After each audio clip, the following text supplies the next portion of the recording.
ایک رات ایک لڑکی اپنے خاوند کے ساتھ چرپائی پر لیٹی ہوئی تھی کہ آدھی رات اچانک وہ آرام کے ساتھ موبائل ہاتھ میں لیا اور باہر کمرے سے نکلی۔ اس کا خاوند کو شک ہو گیا کہ میری بیوی کیا کرنے باہر نکلی۔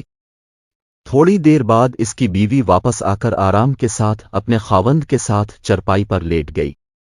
دوسری رات اس کے خاوند نے اپنا سم کارڈ نکال کر اس کے موبائل میں ڈال دیا اور بیوی کا سم کارڈ اپنے موبائل میں ڈالا۔ جب آدھی رات ہو گئی تو اس کی بیوی پھر سے آرام کے ساتھ موبائل اٹھایا اور کمرے سے باہر نکل گئی۔ خاوند کو اور شک ہو گیا اور انتظار کر رہا تھا کہ اب کوئی تو اس کے نمبر پر کال کرے گا، لیکن کسی نے بھی کال نہیں کیا اور اس کی بیوی واپس آ کے لیٹ گئی۔ جب خاوند نے اس کا موبائل چیک کیا تو اس میں کوئی بھی نہ کال آیا اور نہ ہی گیا، تو اس کا خاوند اور شک میں پڑ گیا اور سوچا کہ شاید نمبر ڈیلیٹ کیا ہوگا۔ تیسری رات پھر ویسا ہی ہوا، لڑکی کمرے سے باہر نکلی۔ 5 منٹس بعد اس کا خاوند بھی چپ چپ کے اس کے پیچھے گیا اور وہاں ایک سائیڈ میں جا کے بیٹھ گیا دیکھنے کے لیے کہ اس کی بیوی آخر کیا کرتی ہے۔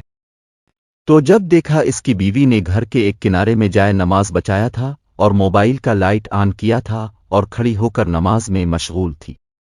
جب سلام پھیرا تو دعا کی کہ اللہ اگر میری عمر میرے خاوند کی عمر سے زیادہ ہو تو میری آدھی عمر میرے خاوند کو دے دو۔ خاوند سے سب دیکھ کر بہت شرمندہ ہوا اور اپنی بیوی سے معافی مانگی۔